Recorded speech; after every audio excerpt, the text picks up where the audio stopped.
గౌరవనీయులు కోనిదాల పవన్ కళ్యాణ్ గారు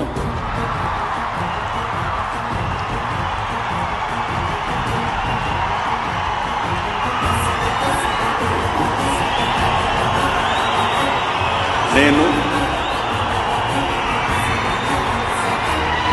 కొనిదెల పవన్ కళ్యాణ్ అనే నేను శాసనం ద్వారా నిర్మితమైన భారత రాజ్యాంగం పట్ల నిజమైన విశ్వాసం విధేయత చూపుతానని, భారతదేశ సార్వభౌమాధికారాన్ని సమగ్రతని కాపాడుతానని,